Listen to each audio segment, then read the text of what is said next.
Of microphone, but I will do my best to hold this thing as close to my face so that you can hear me as we go through this evening.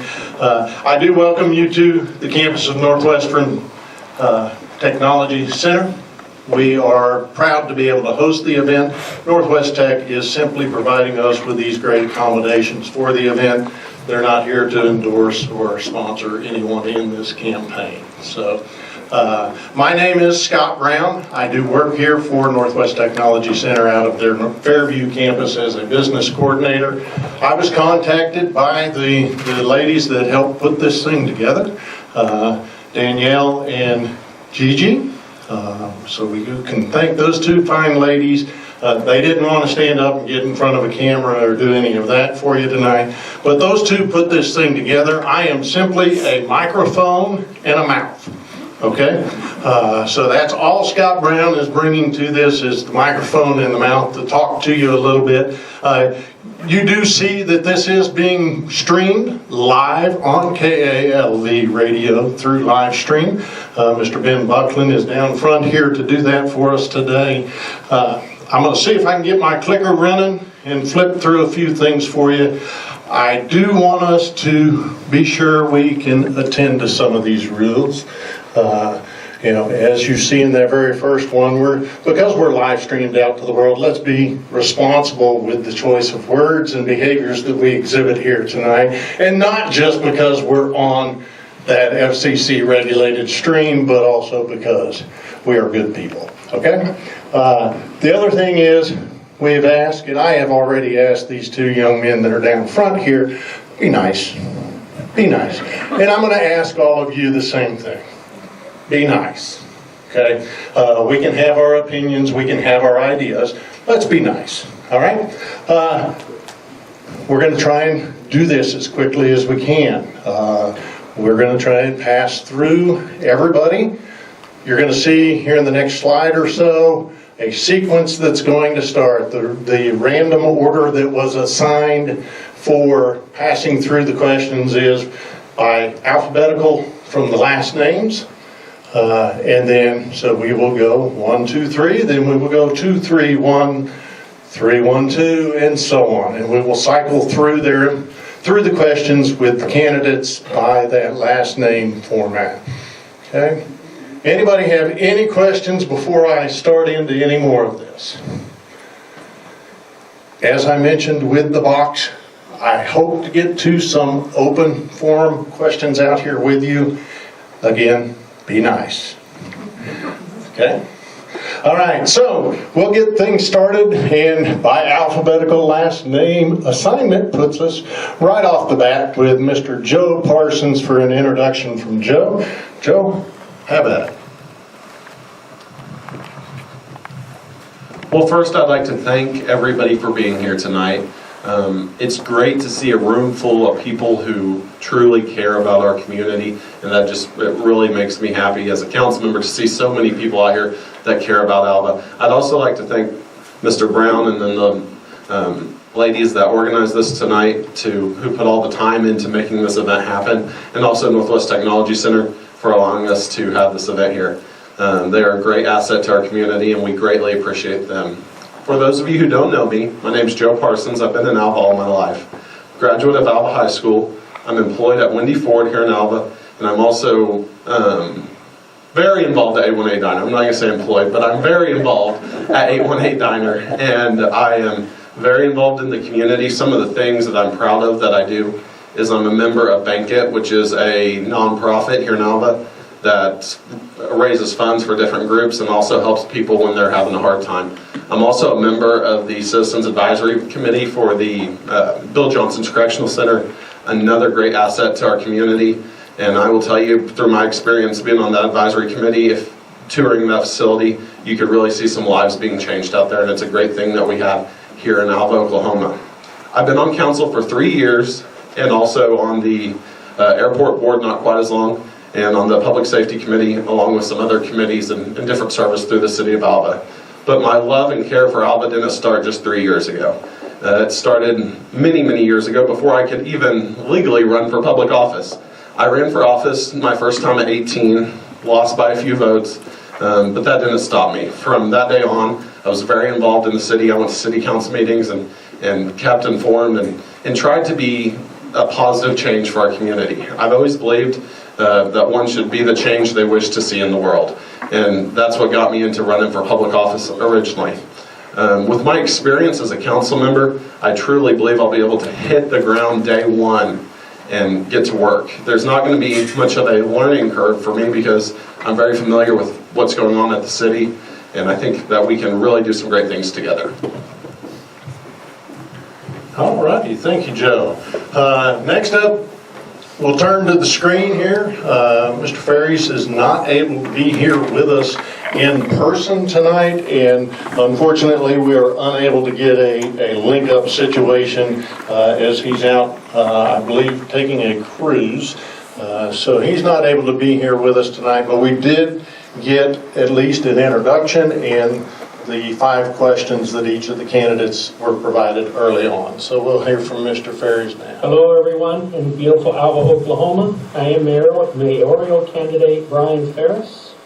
I am currently as a candidate to run for mayor, and giving you a little background, I know that I could not be there tonight. The trip that was planned, an anniversary present to my wife, was planned long before the special election was even thought of.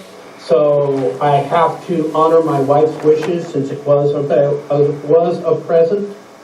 So I hope that after this segment of the questions that all the candidates are going to answer, I'm hoping that maybe wherever I'm at on my way there, that I'm stable enough to where I could get a Zoom and then the people in the audience could ask questions too and I could answer them. This was the best thing we could do for my situation, and I very much appreciate the people putting this together for understanding my needs, because I do want to get things out to the people. So, like I said, my name is Brian Ferris. I'm a mayoral candidate for the city of Alva, Oklahoma, and I grew up in Los Angeles, had a very good childhood. I went through all the schools, all the way through high school. I graduated. Got my first job at the Santa Monica Evening Outlook. I was a writer. Well, I first started out as a typesetter, then I became a writer for the paper on sports. I then kind of was also involved in horse racing. I've been a horse racing enthusiast. I trained thoroughbreds for many years. I've driven harness horses, the standardbreds, the Hamiltonian, those kind of style of horses. I've been a horseman for over 35 years. I also skated roller derby back in the 80s. I skated 3 years. Maybe a lot of you older people know what roller derby was or is. To you younger people, roller derby was kind of a mixture of football and ice hockey. Then I'm also a minister. I was through the New World Life Church about 8 years ago. And I guess what I'm here to say, I have roots here in Alva, Oklahoma. My Aunt Lorraine and Uncle Joe, they lived here. My father lived with them for 2 years before he went into the service. I know this. I've been on 3 visits here to Alva, Oklahoma before me and my wife moved from Phoenix, Arizona to move here. We moved here 4 years ago. I've loved it ever since. I work at Northwest Oklahoma State College. All right. So that is our candidate, Mr. Brian Ferris. And next up, we have Mr. Joey Melton. Well, I'm not a sitter. I have severe ADHD, so I'm going to get up. If you can't tell, I am not comfortable with public speaking. I'm completely out of pocket. I usually have a tool bag and dirty jeans on, and I'm fixing something for you. So, my background history immediately is I've spent 47 years of my life on the downtown square of Alva, Oklahoma, and my mom is here, who has been there all 47 years, and I can tell you I'm not then what I am today. I started out very young and had to evolve into what I am today, and thank you, Mom, for not drowning me in the river. So, I've ran my own heat and air company for the last 37 years. I have a full-blown tree company. I do tree work all over town in the county. Rent houses, got cows on ground, kind of well-rounded, and there's not too many problems I haven't found that I couldn't fix with a little hard thinking on it. So that's about it, really. I think that I could be a great asset to the community. I have decades of wisdom, lots of mistakes behind me, and lots of successes to stack on top of that to show that I do figure things out and I can make things happen. So that's it. Thank you. All righty. Thank you, Mr. Melton. All right. That brings me to the section where each of these candidates received in advance 5 questions from the committee that put this thing together. They had some time and opportunity to study what their answers were going to be for those questions before getting here tonight. We're going to start with those, and as I said, we'll be rotating through the cycle, so Mr. Melton will get the first attempt at this question, and this question is: transparency seems to be something the citizens feel is lacking in our community. What are steps you are going to take to ensure transparency in all aspects of city government? So this will be a short and sweet one. One thing that's always bothered me is the Finance Committee meeting being held behind locked doors. I say locked, closed doors. And I believe according to Open Meetings Act, it should be held out in front of everybody. As uncomfortable as the conversation gets, as the city council and government handle the people's money, I think it needs to be laid out in front of them and let them know what's going on.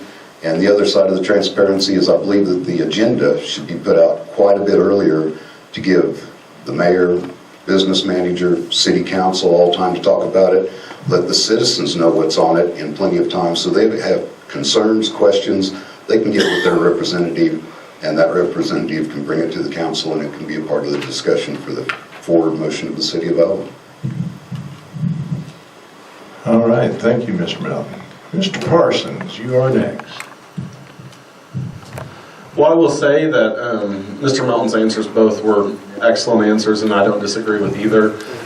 The agenda thing has been one of my biggest frustrations as a council member. There's times that council members are expected to make decisions with only a few days notice to do research and talk to people, and that's something that definitely does need to be looked at. And I will say, as a council member, I'm very proud that I consider myself the most transparent council member. Whether the council members that are here or not agree, I don't know, but there's no one who posts on Facebook more than I do. I will guarantee you that. And if you don't have Facebook, I do occasionally write a newspaper article, and I take a lot of questions at the 818 Diner, Walmart, getting gas, and anywhere I'm at, and I answer my phone when you call. So I will tell you, as far as transparency goes, I do agree. The city needs to do better. The citizens deserve it. As a council member, I feel like I have a pretty good track record of being transparent and seeking the opinions of the public and understanding that as a council member, it's my job to represent you guys. It's not my job to do what I want to do. It's my job to do what you want me to do. That's what you elected me to do, and that's going to be the same way that I would be as mayor. All right, thank you, Joe. And next we'll hear from Mr. Ferris. Transparency is a big thing. And in politics, politicians don't really do much transparency. They say they will, but they usually don't because it's hard depending on what office you're running for. However, as a mayor of a city of 5,000 people, it's a lot easier to be transparent with the people for the fact that there's not a whole lot involved as far as making that transparency available. How I'll be transparent is, one, I will break down the budget. There will be no longer budget where it says transportation, where it says city. You know how budgets break down what department gets how much money? Well, that's all in fine. However, that's all it says. Now, just because the transportation department, let's say, gets $20,000, that doesn't mean that the transportation doesn't get the full $20,000. There's a list of things that go into that $20,000 that it's spent on. It could be on taxis. It could be on Ubers. Well, it can also be spent on a lot of waste. And what I mean by waste, just stuff that really has no impact on the city but helps other people. In other words, it's the good old boy system. We're going to take care of everybody, but then no one knows where that money goes. Transparency means that myself, I will have weekly meetings, whether it's in a school auditorium, at the high school, or wherever, to where people that want to know can come in and they can talk about, I can show them what the budget is, what exactly is being done, and also to just do meetings to where the people just say, okay, here I am, what's going on, what do you need, is there anything that your government is not doing that it needs to do? Okay.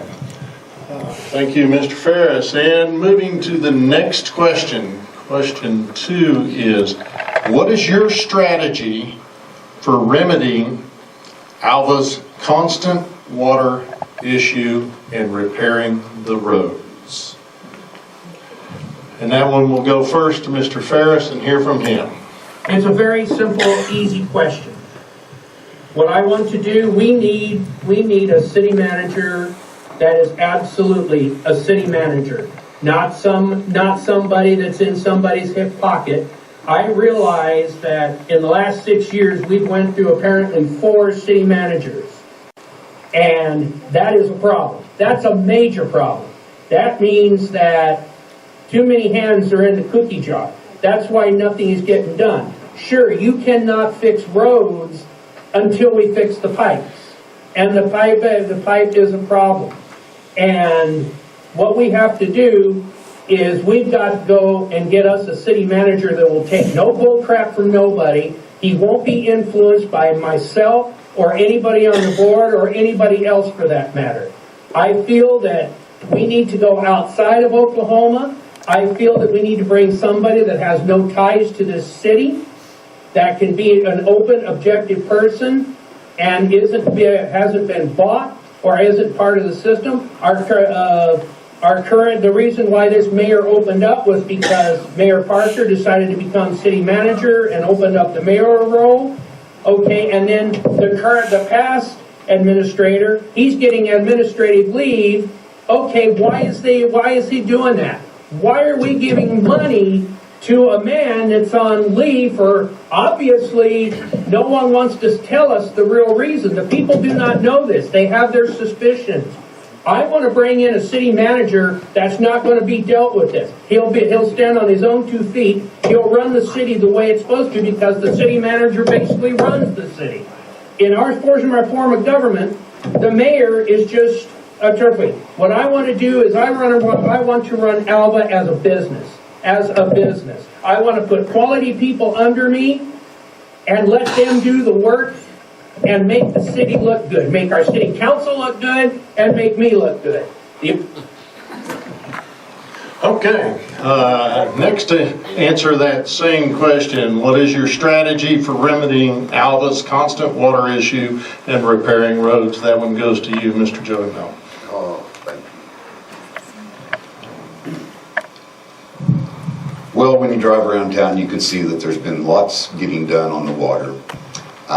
One of the issues I have is I just don't believe that our street department has the proper equipment, proper training, the ability to build good long-term streets. And so I would say that we need to revert back to like when John Barton was mayor, Stan Klein was mayor, and just have it in the budget, hire a professional company to come in and let them do the roads and do the roads right. They'll do it fast, they'll do it proper, and let our street maintenance guys be street maintenance guys, and let our water guys be maintenance guys like they're supposed to be, and quit putting the big load on them.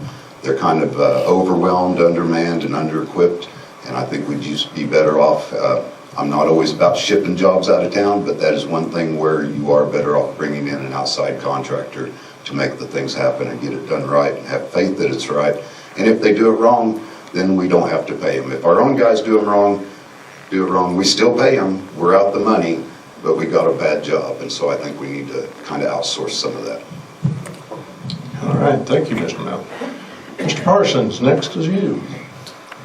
You know, I agree with a lot of what Mr. Melton has to say. I think there's a good happy medium of projects that we as a city can accomplish and things that it's best to just hire out Water issues, it's not just here in Alva. I talk to leaders all across the state on a weekly or monthly basis, I should say, and it's a systemic issue. And it's been put off for a long time, but since I've been on council, we've invested roughly $6 million in water infrastructure. And that's not enough, but that's all we could. So I think continuing to invest as much money as possible and looking for areas that we can make measured cuts and spending that money on water infrastructure and then streets after the water infrastructure is done is extremely important. Anyone who's asked me, what's the most important thing to you in this campaign? I've told them, water and sewer infrastructure. There's nothing more important for our citizens than making sure when they turn that faucet on, they have clean, accessible water ready to them at all times. And I will tell you, we have some really great staff, and I think that for the system we have, we do a pretty good job keeping Alva with water, but we have a system, I believe the last engineer's estimate I heard was around $80 million.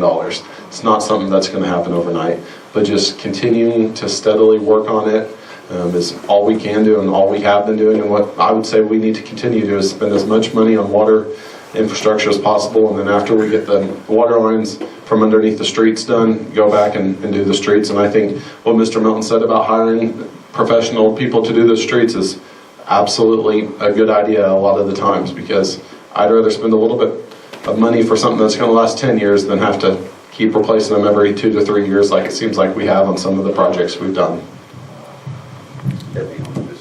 Thank you. All right. Our next question is question 3 out of the list, and this one's going to start off with Joe Parsons answering the question.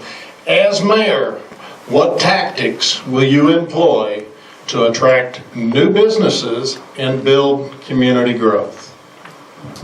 Well, as someone who literally grew up in a small business and a couple of small businesses, I will tell you it's very important as a city that we are business friendly, not just for new businesses, but for businesses that are here, whether they're wanting to expand or just operate. We need to make sure that we are as business friendly as legally possible.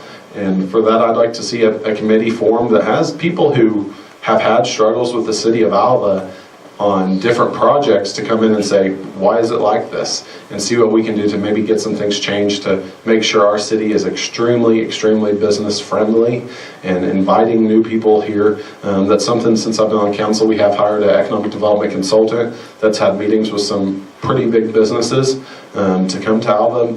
But he's also talked to people who grew up here, who were raised here, that says, I want to open a business in Alva. And those are the people I want to focus on. The people that are Alva people that say, hey, I want to open a business here.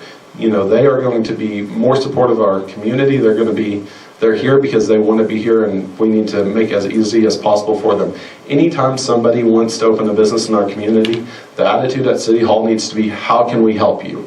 That needs to be our attitude. We need to be, what can we do to make this happen? Because as some know, sales tax is what funds cities in Oklahoma. Oklahoma is the only state in the nation that's limited to sales tax and fees for service for funding general operations. So the more we can get the sales tax up by having more businesses here, that gives us more money to operate a better city for everyone. And then as far as building growth, I've seen too many of my lifelong friends leave Alva because there was an opportunity here. There's way too many young people that are leaving our community, and that's something I want to focus on as a young person.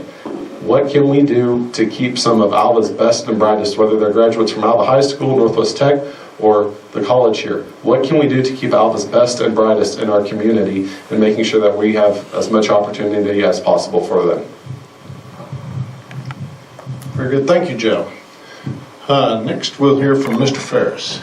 That's a tough question, and it seems like it should be real easy.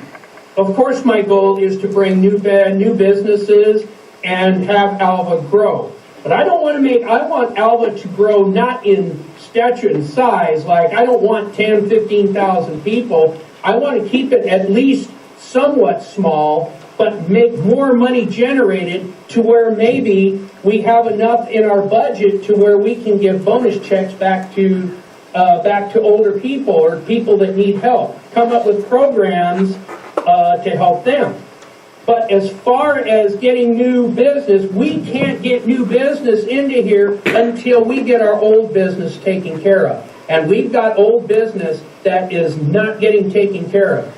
Me and my wife have lived here 4 years, and I mean, I've seen absolutely nothing done. The city is still like it was 4 years ago when we moved here. So how are we going to get new businesses into Alva if we can't even take care of the old businesses that we already have here? Our mom and pop operations, Taco Mayo, Taco Village, Cancun.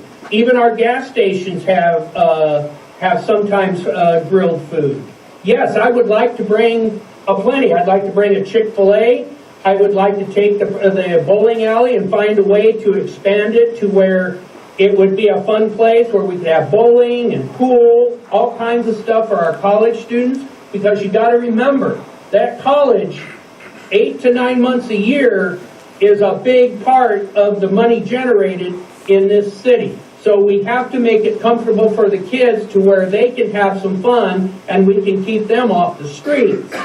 So basically, the strategy is, let's take care of old business, get the city strong in foundation again, and then I will work on bringing in new business.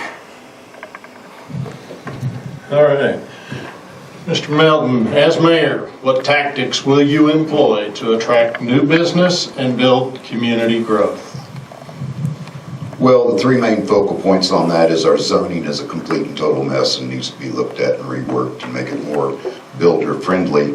And secondly, I would like to introduce a deal where maybe a building permit, which could be several $1,000s, might be omitted if you used local contractors and keep that money stirring in town and be a little bit more of an incentive for somebody to come in and possibly buy a property, tear an old building down, build a new building, or retrofit an existing building. And thirdly, we kind of seem to have some problems at times with our inspectors and fire marshals not being real willing to work with people, and much like Joe says, we need to go to them and go, what can we do to help you make this happen, rather than, nah, we're just not interested in you, go home. And that's it. All right, thank you.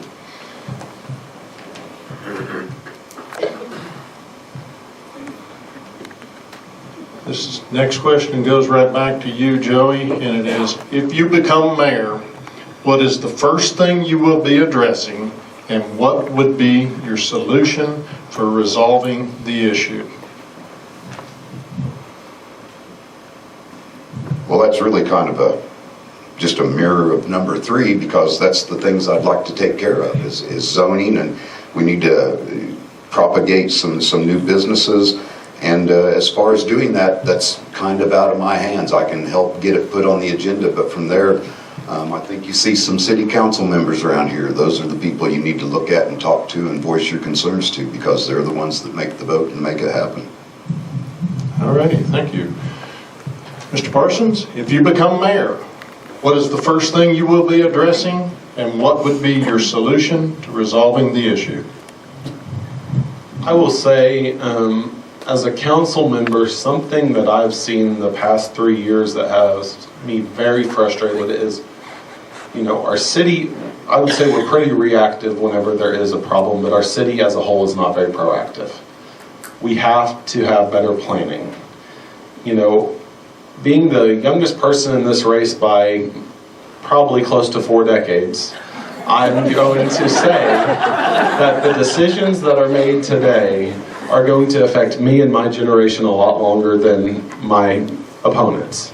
So I want to see some plans in place, and I'm not talking 1 year, 2 year, I'm talking 5 year, 10 year, 15 year plans that's going to get Alva on a path to be where we need to be.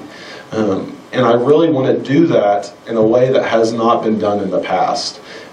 We've had committees and we've had committee meetings, but we need to bring the public into those meetings. I see people out in this crowd that know a whole lot more than I know about some topics that we deal with. Of course they do. The city deals with a lot of things.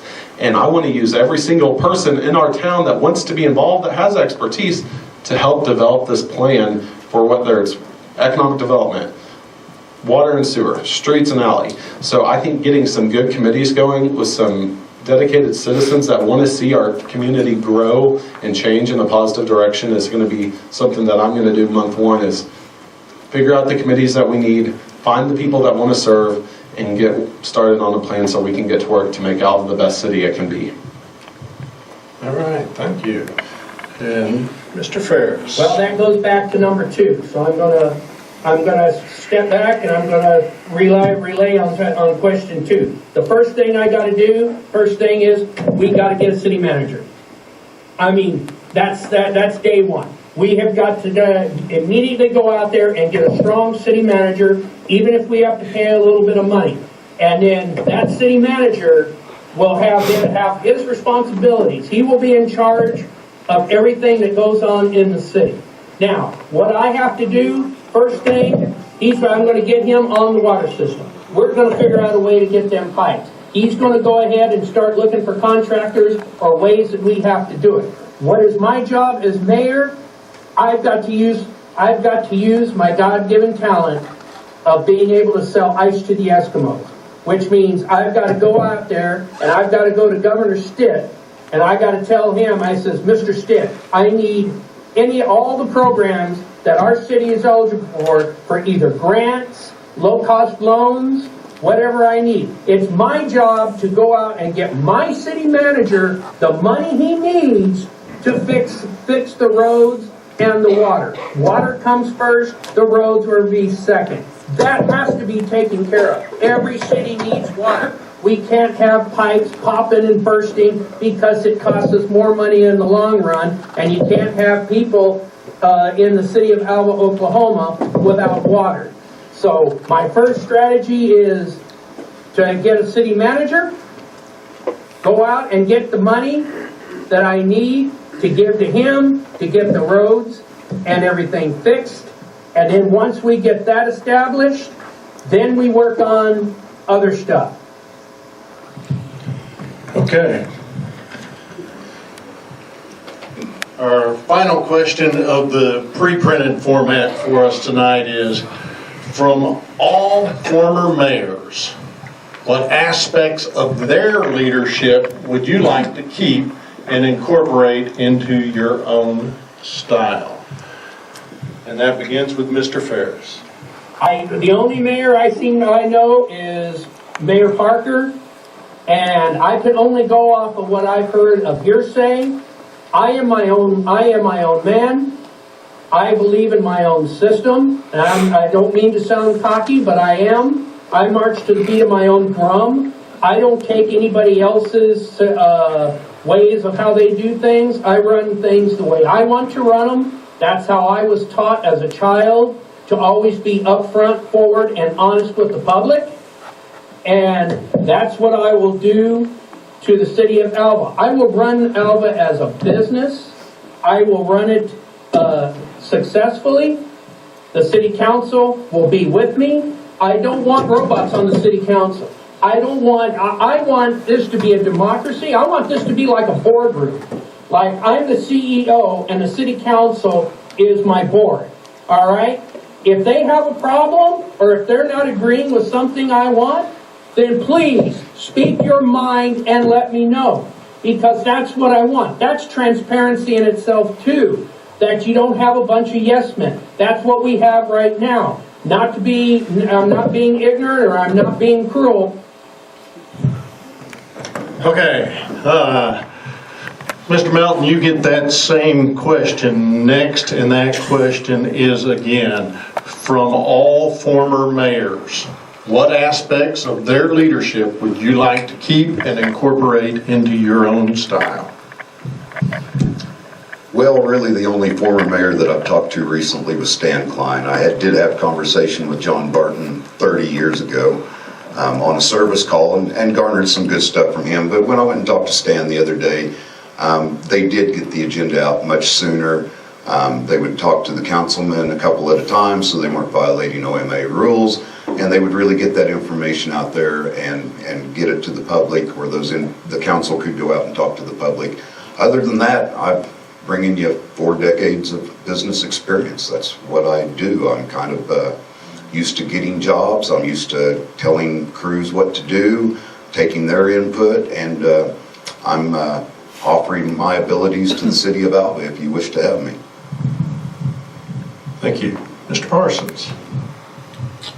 You know, besides working with Kelly Parker with him being mayor as I've been a council member, I haven't really worked with, that's the only mayor that I've talked to much, and had a few conversations with Arden Chafee, but, you know, I feel like I will definitely do things my own way, but I do have a good support system behind me. And when I say that, I've been very involved in the Oklahoma Municipal League.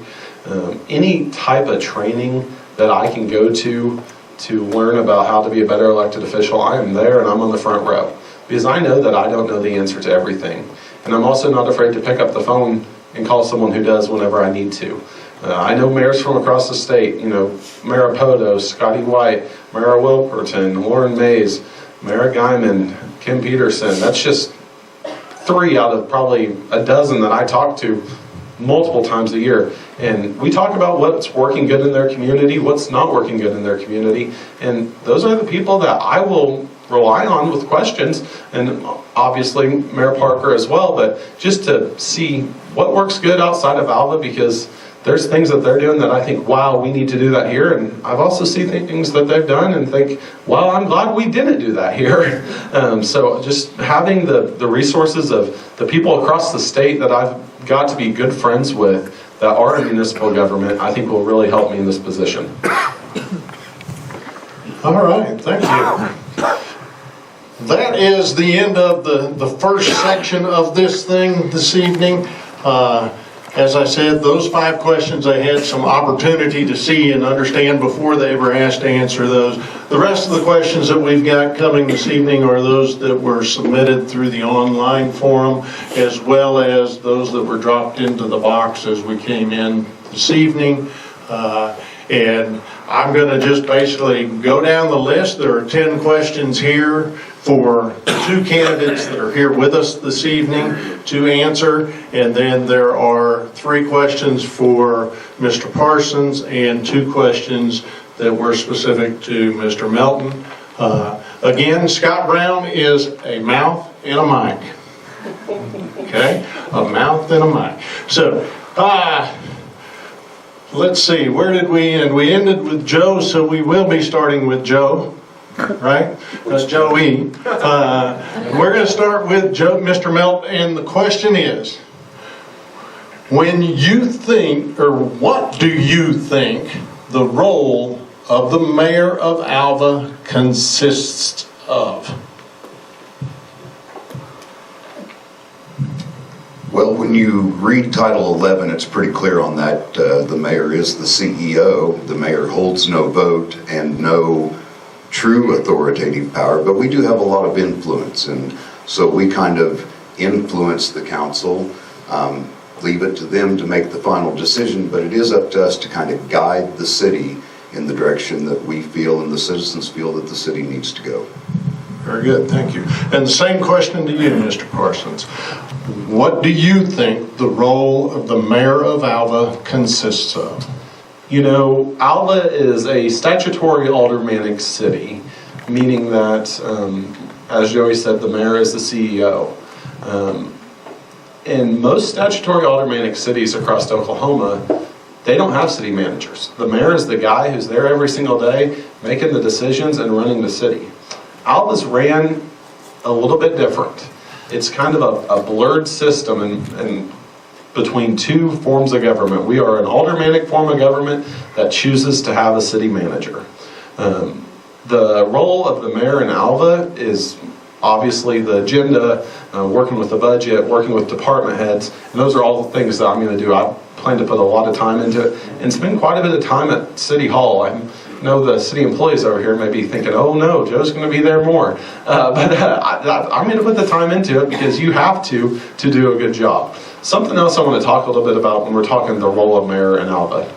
It's not just meetings and working with the staff. It's being representing Alva all over, not just here. It's going to meetings across the state, and that's stuff I'm doing already to make sure that our legislators know that we're out here. I've been to the Capitol several times as a council member. That's something I'll keep doing. I go to Woodward for economic development meetings.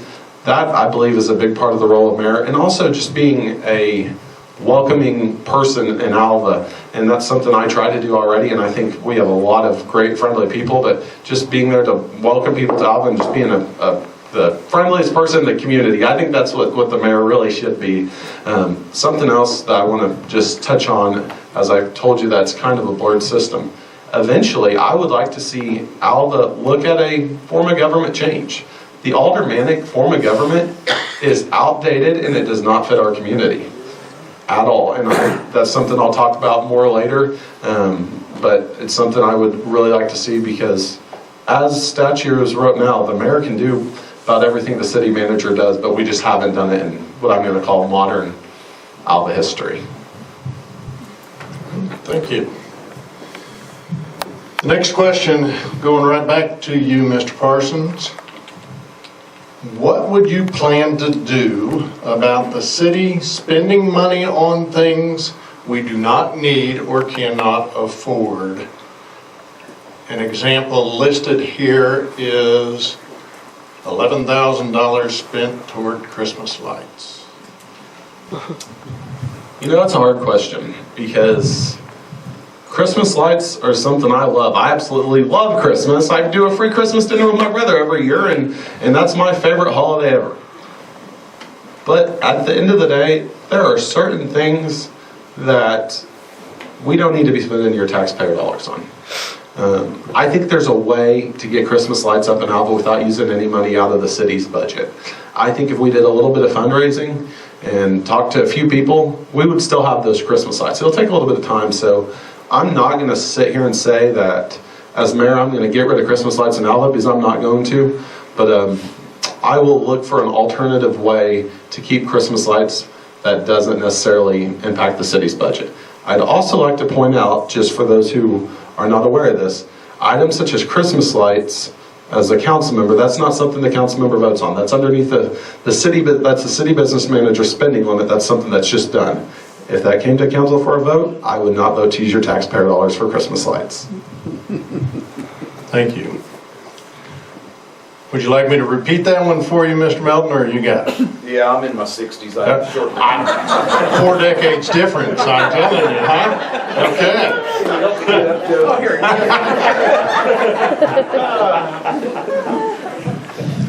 Well, so obviously I have a huge business background, and in business you take care of the things you have to take care of. You put a little back in store in case you have some hiccups or slow times so you can still make your bank payments, and then when you are secure that you have everything covered and you have extra money left, you go look at what else you can do, whether it's to build more infrastructure or do some fancy things, maybe buy mama a new pair of shoes, something like that. So that's kind of, I would hit it with a business person's mentality, plain and simple. And there are lots of people to volunteer to do lights, and I was one of the people that went down and helped clean up the lights. I did not help put them up, but I did help clean them up, so I was there on that part, and I didn't charge anything, so. All right, thank you, Joey. All right, what are your thoughts, Joey, about having department heads give monthly updates as a part of the city council meeting when you are a mayor? Well, I think it'd be a good idea, but I'm pretty sure that already happens, doesn't it, Joe? I'm going to have him give me some input. He's the council guy. Okay. Unfortunately, it does not happen, and that has been something that I've asked for a few times, and there's even kind of a joke going on at council meetings about reports, because Councilmember Parsons is always asking for more reports. I assumed they did it. I asked for reports from my guys, so yes, it would be something that would definitely be mandatory. All right. Thank you, Joe. And would you like to answer further on that, Joe? The biggest frustration on council, being on council, was getting reports from staff. Everything is fine and all good is not a report to Joe Parsons. A report is about few pages long, and it tells me everything that I need to know happened in that month. And also, I think a report needs to go to, not just to me, to Marion at the newspaper, and be available for any citizen who wants to pick it up at City Hall. It's not too much to ask to have one good report on our city, on how well our city's doing every month. And that is something that there will be reports done every month. A mayor's report, that's something I will commit to doing, at least one-page report that outlines what we've done. And with the city manager, I think that we have now, I think we will see some really nice reports. All right, thank you. Right back to you, Joe. How do you think it should be handled if the city manager disregards a direction from the council? That's, the city manager's, that's not an elected position. So it's an employed position, and they have a contract, and they need to understand that they have to pretty much do as they're told. And if they're not, then they unfortunately would have to be relieved of their duties. I would hate to see that happen, but it's, at the end of the day, during my time on council, if I called the city manager about something, the reason I called him is because one of you guys called me, or someone was mad at me for it. So I called the city manager quite a bit, sent emails, text messages, and it's their job to run the city and keep the city running well. So if they disregard council, then I would think that they would have to be relieved of their duties and find someone who will align with our goals. Thank you. Mr. Melton. Well, in accordance with the last paragraph of Title 11 that we operate under, the mayor does have the opportunity to suspend, pretty much say, hey, you're not needed anymore if the business manager doesn't do what they're supposed to do. But ultimately, the city business manager is hired and fired by the city council. So the mayor has little input on that, some influence, but that's really out of the mayor's hands at that point. Thank you. Back to you again, Joey. Do you have a plan in mind as a mayor that you would use to help get grants for fixing water and streets? Well, I believe the city has a grant writer hired full-time. So I guess if that grant writer is not getting it done, maybe we need a better grant writer. Thank you.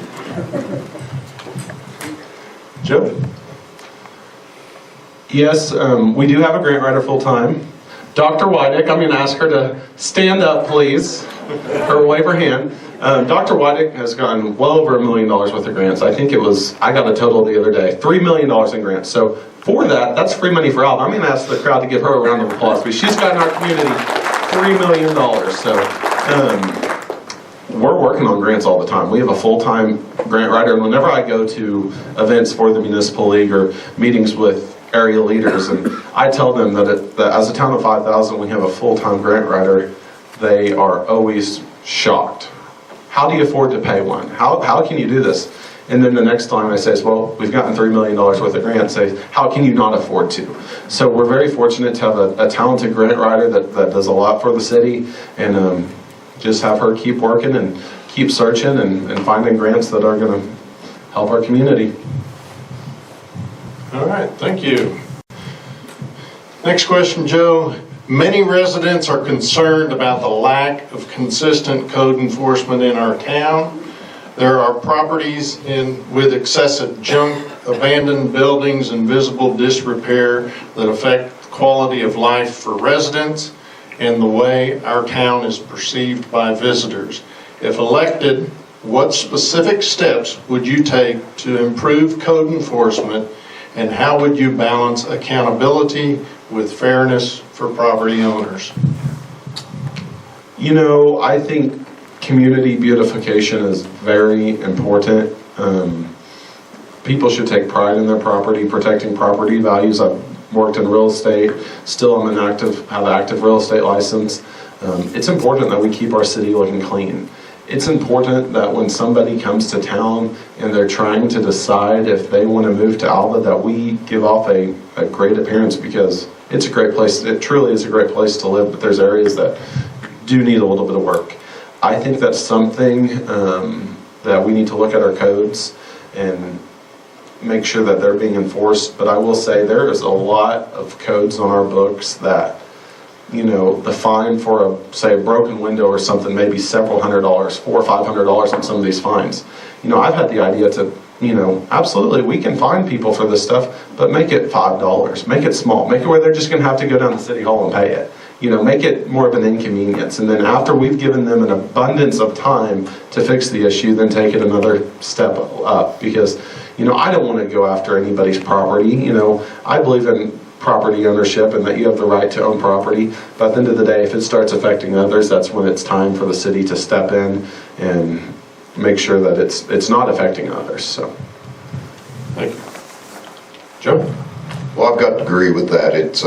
There is an ownership thing, and it may not look beautiful, but some people's standards may be different than others, and I don't know that that's always fair. I would like to see a fund started by those who have excess money, where individuals that did have a dilapidated property that would like to have that property torn down and just can't afford it could possibly apply to that, get the property torn down, still maintain ownership of that property, and have a low to no interest loan where they could pay that back off in 5 to 10 years, something more affordable to them. Because I know a lot of these people that own these properties, some of that is family property. It's been in the family for 2-3 generations, and they're not always the most moneyed people in the world, but it is important to them, no different than some of your property is important to you. They just don't have the means to keep it absolutely beautiful. I do keep my yard at home beautiful.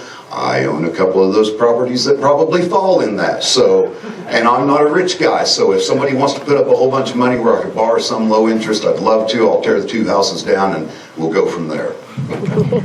Thank you.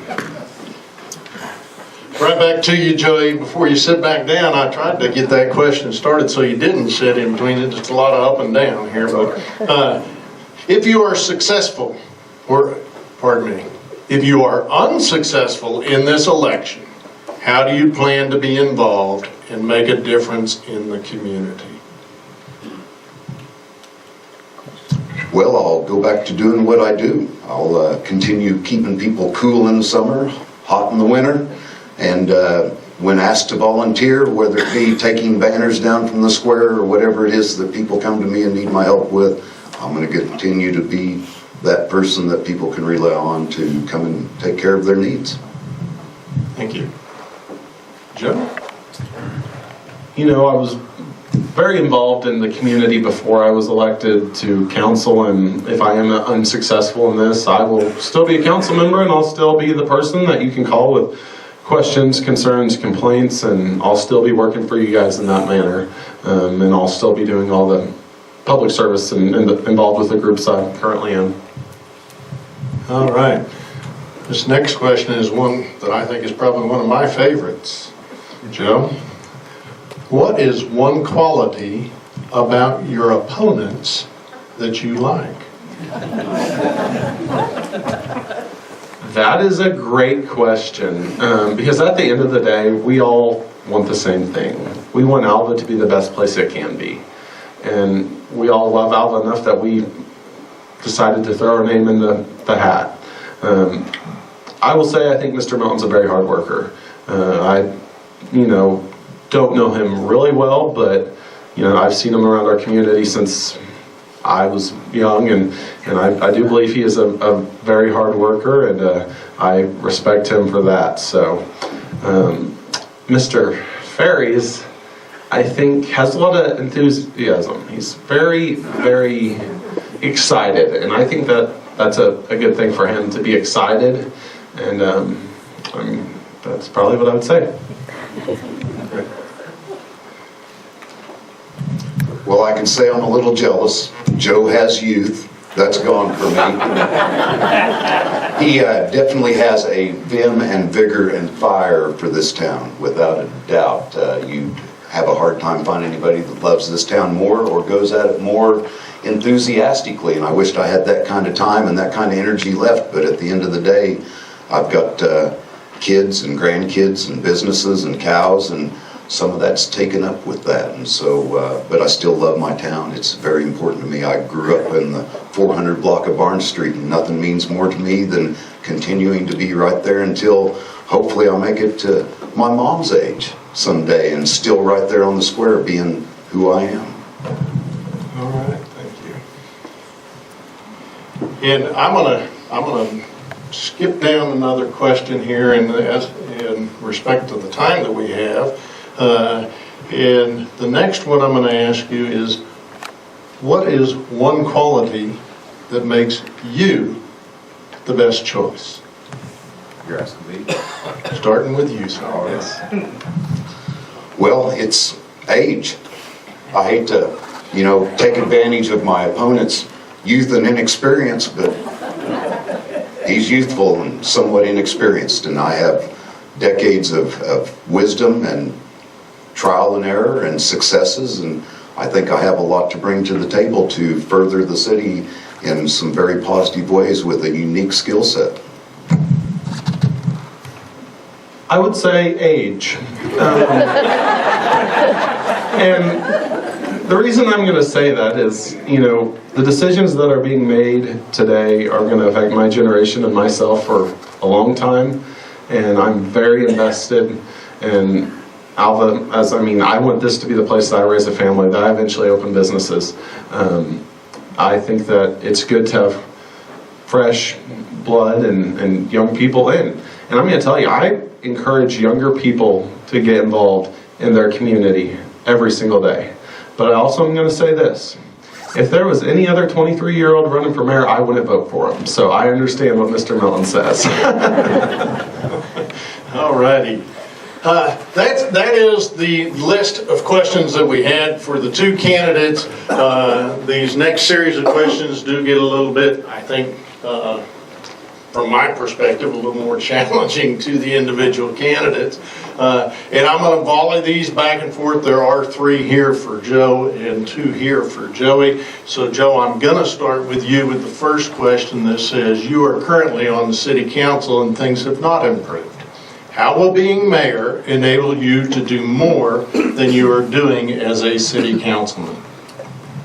I could see the frustrations that a citizen could have, because it's the same frustrations that I have as a council member.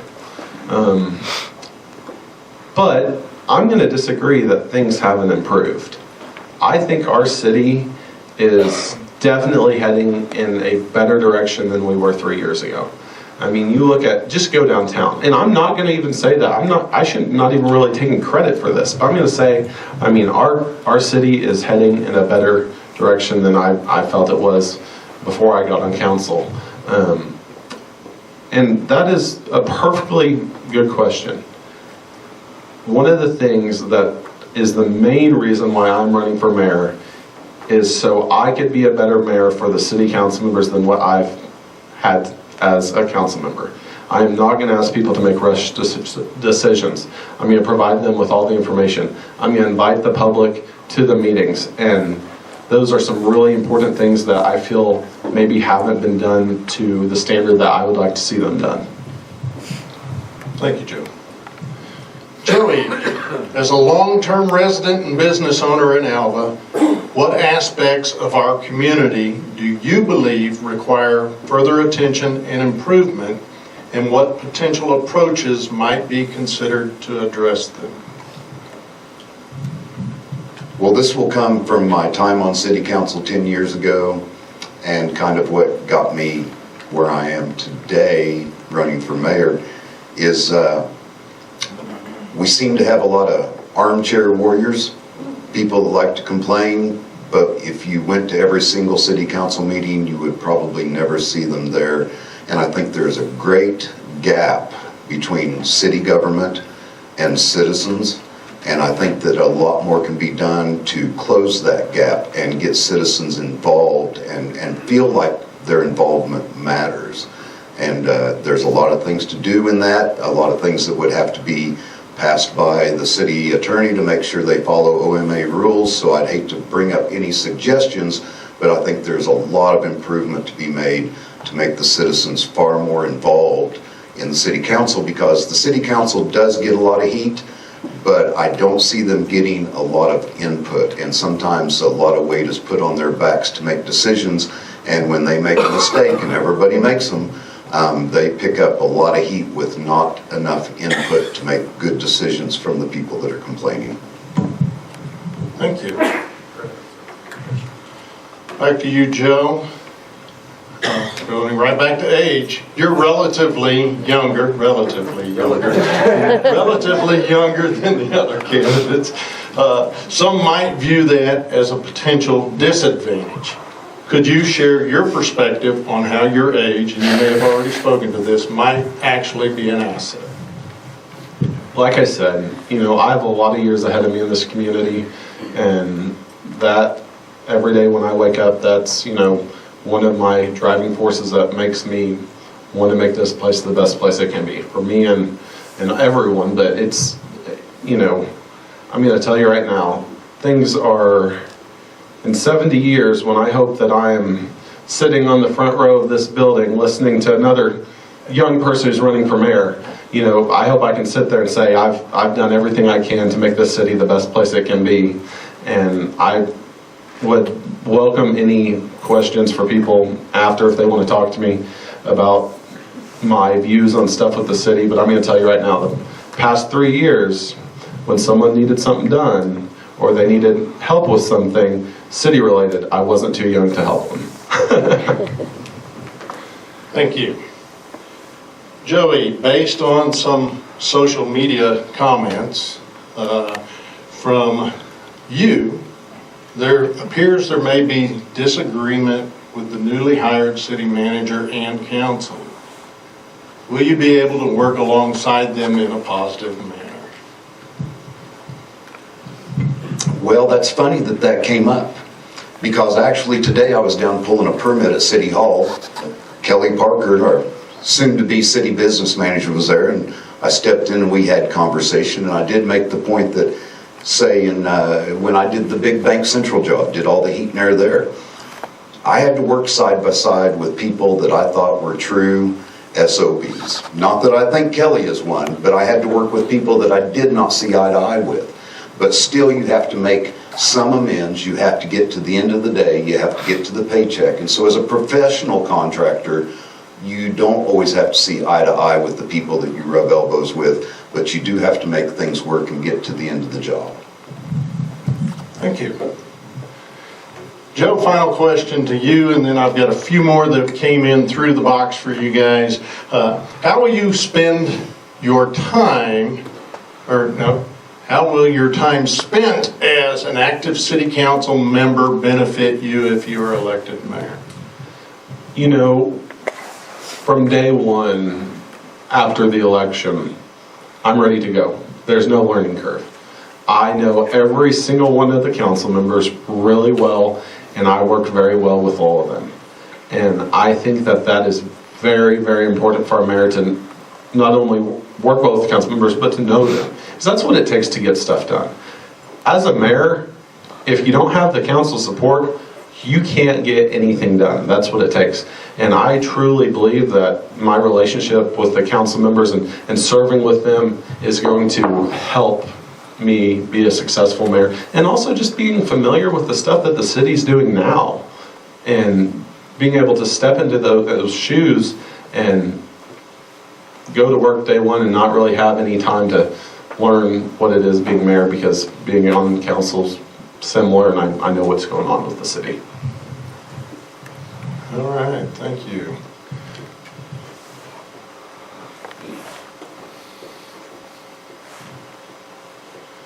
Questions that came in the door this evening, I think some of these we may have already talked to, or the candidates may have already talked to these points.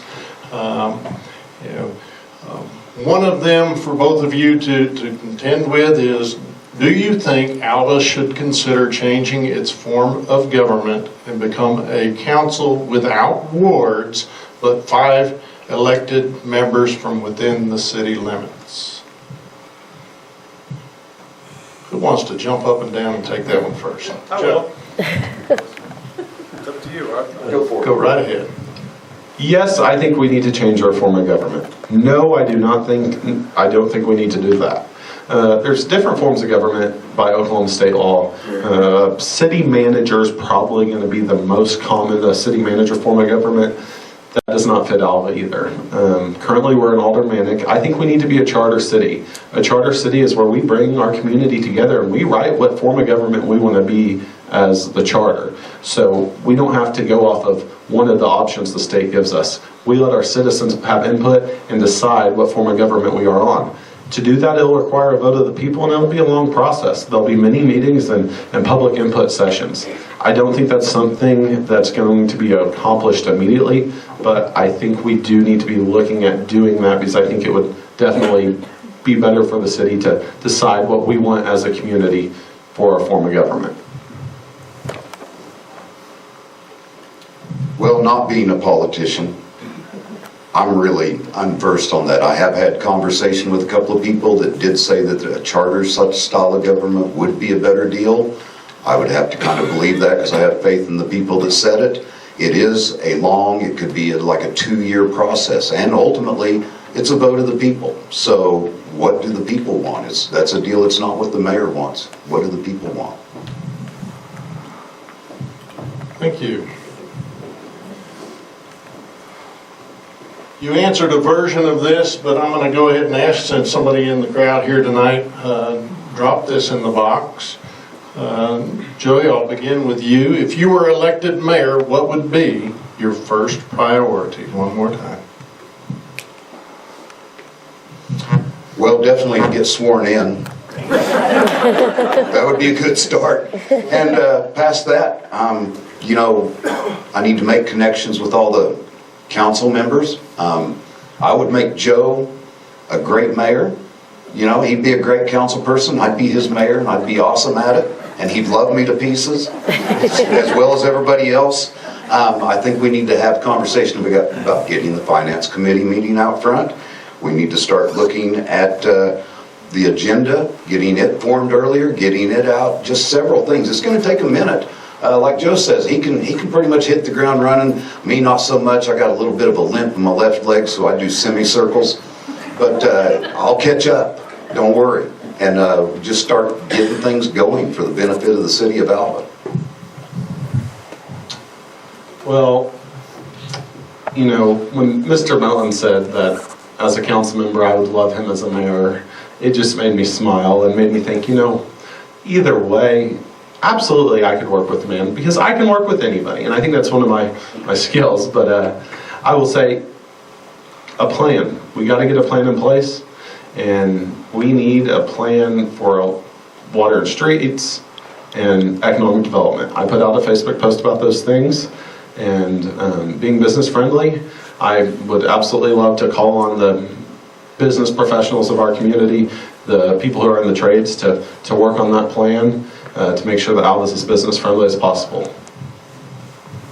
All right, thank you. This sheet that I retrieved from the box has 4 different questions. I'm going to read what's here and let you guys field these as they're written. What does this mean? Article in newspaper, January 23rd, 2026. Reported city of Alva is in a spending hiring freeze, and at the end of 6 months, only collected 38% of expected revenue in budget, but has spent 45% of expected expenses. What does this mean? Well, as a business person, number one, apparently they saved a little money because we didn't spend 50% of the budget. But possibly, as I talked to Kelly today, maybe not the best budget planning. I think we're in some hard economic times, and I think you need to be extremely reserved with the budget that you put out there and start looking at the things that you have got to have, things that have to be in place, And some of these expansion, growth, beautification projects might need to be looked at an arm's distance until we know that we have funds secured to do it. Thank you. You know, what that means, just to simplify it, is the city planned to receive so much money in sales tax and we didn't. Means that we all need to shop local a little bit more is what it means. But I will tell you, I'm not going to say it's a regular thing, but that's one of the problems in Oklahoma with how cities are funded. Sales tax fluctuates. It's nearly impossible to write a good budget whenever year to year your funding can be completely different. So is our city broke and in trouble right now? I would say no. Do we need to tighten our belt a little bit and get through? Absolutely, and that's what we're doing. All right. I'm going to paraphrase this one down. Communication is the heading. Communications in our community need to be improved. What are your suggestions for improving communication? I'll let you go first, Joe. You know, I will say that social media is a great tool, but it doesn't work for everybody, and that's why I try to occasionally write an article in the paper and I take questions and phone calls. But, you know, communication, I think, is one of those things, it's a two-way deal. Our citizens know that when the council meetings are, and if they don't, it's all public. Since I've been on council, we have not had a whole lot of people come to council meetings to voice their opinions, and we have a public comment section every single meeting. I've done events where I've given people the opportunity to come and talk to me as a council member and had nobody show up a couple times. So I think that we do need to work to find other ways to reach the people, but I've really tried very, very hard as a council member to communicate as effectively as possible and make sure people know exactly what's going on. Thank you. Mr. Melton? Well, that goes right back to what I said about the gap between the citizens and the council, and I agree with Joe. It seems like sometimes in order to get a whole bunch of people out of the house, you either have to give away a free meal or set somebody's house on fire, and then they all show up in droves. And I don't really want to set anybody's house on fire, and so maybe Joe can give out some free meals. But we need more community involvement. It's only fair if your family's got to go out and eat, and the wife says, "Where do you want to go?" and you don't say nothing, and then you're unhappy about where you're going. Well, it's because you didn't say nothing. So we need more community involvement. We need people to get involved, not feel like they're being shut down, not feel like they're unimportant, because every citizen is why there's a city government. If there was no citizens, wouldn't be much need for a government. All right, thank you. The next question that on this paper came in was about derelict properties, and I think we already answered that. So the final question that I have in a prepared form, so if you're thinking up there, I've got one I'd really like to ask that I didn't write down, but I want to ask. We're probably going to get a couple of those. But while you're thinking of those, be nice. So, it is about economic development. The City of Alba has contracted with a firm to analyze how the city can progress. What are the benefits so far? Are we getting our money's worth? Is there a strategic plan and mission being developed behind that? I don't know if the candidates are aware of that status, but that's the question. Joe, you want to go? So yes, the city does have an economic development firm that is working with us. It's not uncommon for municipalities to hire economic developers. Being our size, it's not something that we can afford another high-paying position, so we did talk to several firms, and we chose City Economics, Roger Godwin, and he comes to our council meetings and gives us reports on different things that he's done. We did a planning meeting, economic development planning meeting out here with the council and some stakeholders in our community. He's in negotiations with several different companies on some real estate in Alva, and I think in the next year to year and a half, we could see some great return on investment with that cost that we did have. And I'm excited to see everything that he's going to bring here. Well, I'm definitely unversed in that. I'd love to see some reports on it, have an opportunity to talk to the gentleman. He was sitting at city council meeting when I went to the last one. He and I were the only two people there, and I had to wonder if he was Brian Ferris. I wasn't sure, so I didn't say too much to him. I found out afterwards who he was, saying he was gone, so there went that opportunity. I do know back in the 80s we had a Main Street deal come in. I don't know that it was had a whole lot of impact. Economics is a really good question because it definitely follows the trend of how the economy is in town. And if the economy is bad, you can hire a lot of experts and still not get much of anywhere because people don't have a lot of money. So, like I said, I'd like to see some reports from the guy and talk to him before I stated anything other than what I've already said I don't know. Thank you. Thank you. All right. That's everything that I have in written form. Is there a hand that wants to go in the air and have a microphone shoved in its face so that they can talk? Going once, going twice. Come on. I do see one there.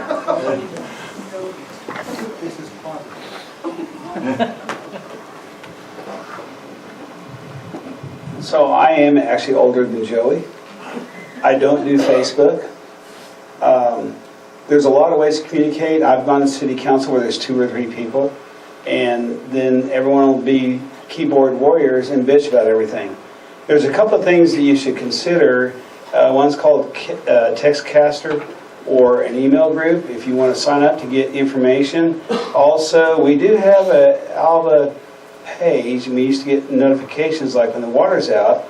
Why don't we develop that into more to passing a good notification like there's going to be a city council meeting, what time, and please come. But you guys each keep talking about Facebook, and I refuse to do it.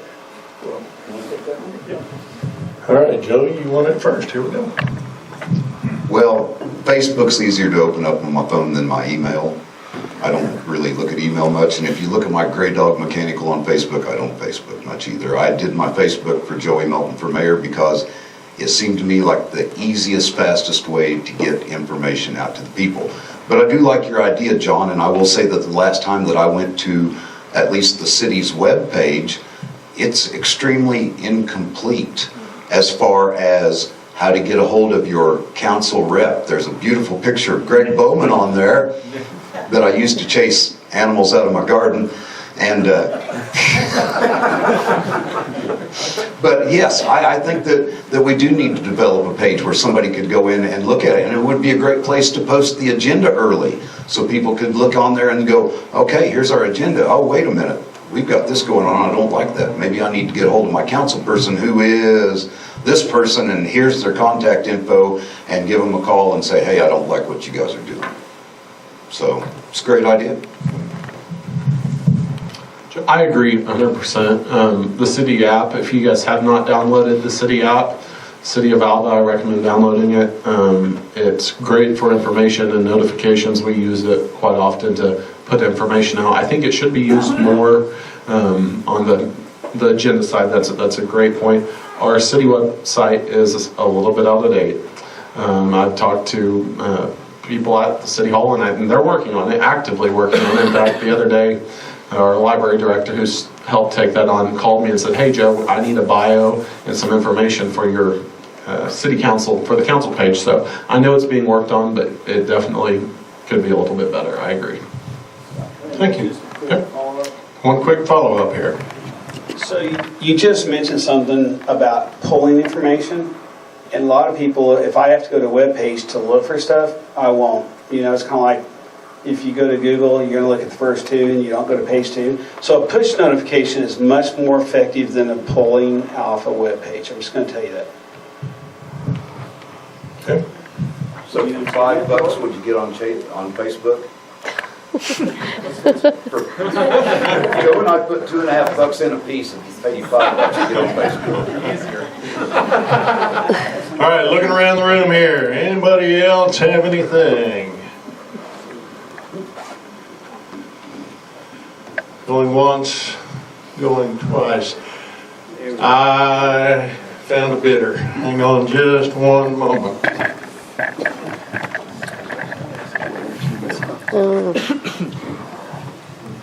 There's a bill in the legislature that any meeting that is subject to open meetings, that you have to allow people to come and to talk. Would you put that into your agenda, even if that doesn't pass?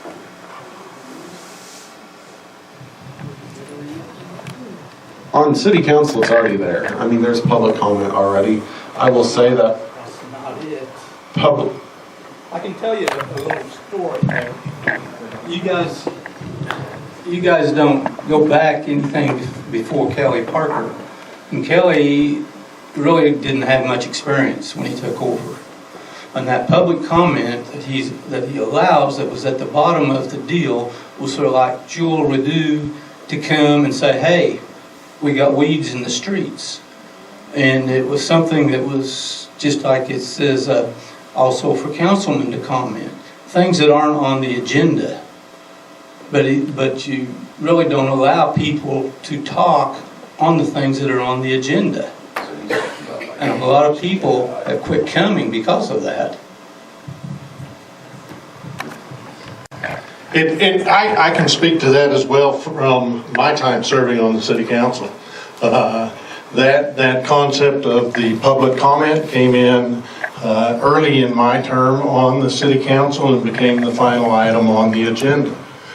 Prior to that, the way the meeting was run by the mayor at the time was it was the mayor's discretion to open the floor on any item on his agenda, and he could do so at any point in time on any item. And I believe that may still be the same structure to where that leadership can make those kinds of decisions. So I guess the question would be, would you support opening up action items on your agenda for public comment at the time that that's on the agenda being reviewed? absolutely. I mean, if people want to come and make comments, I'm 100% for it, and I don't see any issue with that at all. Yeah, I think it'd be just as easy as adding on each agenda a period for public comment with each agenda item. It just has to be listed in the agenda according to OMA. Something else I was going to echo on that is I would like to make it a little bit easier of a process, or maybe not easier, but more of a known process for somebody to have something added to the agenda that's not a council member or the mayor, to be able to, give me a call and say, hey, this is something I want to talk to you and the council about. Well, let's put it on the agenda and we can talk about it. Because if you come during the public comments and you're having an issue and that's not on the agenda, we can't really interact with you due to the Open Meetings Act. But that's something as mayor, if someone has a strong issue that they want to address the whole council and they want it on the agenda, it's definitely something that I would listen to. Okay. One more time around that room. Going once. Going twice. Ladies and gentlemen, thank you for coming out. Let's congratulate and thank both of these gentlemen and Mr. Ferris for making the effort tonight. We appreciate the time and appreciate you coming out here this evening, and best of luck to both of our candidates. Thank you, everybody.